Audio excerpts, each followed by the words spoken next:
அவர் இயேசு கிறிஸ்து அங்கே அசட்டை பண்ணப்பட்டவராயிருந்தார். அவர் துக்கம் நிறைந்தவராய் இருந்தார்.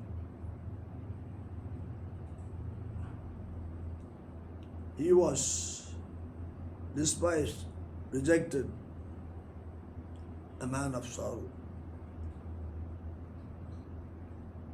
நமக்காக ஒரு பெரிய விடுதலை கொடுக்கும்படியாக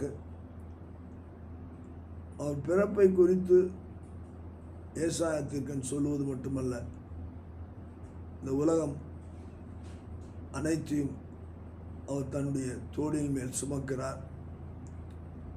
இந்த உலகத்திற்கு சமாதானத்தை கொடுப்பதற்காக அவர் ராஜ்யம் ஸ்தாபிக்கப்படுகிறது. அதே நேரத்திலே கடைசியாக சொல்ல முடியாத காரியம்,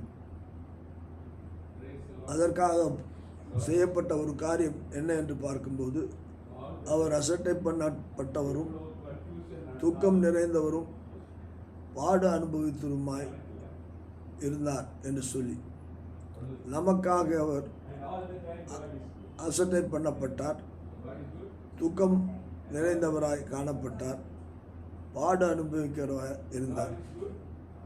ஆனபடினால்தான் நாம் அவரை பார்ப்பதற்கு அவர் அந்த கேடு அடைந்தார். நம்முடைய வாழ்க்கையிலே அவர்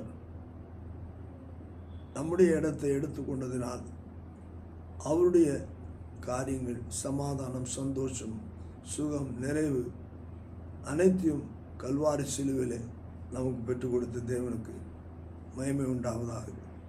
கர்த்தருக்காக நாம் வாழ்வோம். கர்த்தரை நாம் எப்பொழுதும் உயர்த்துவோம்.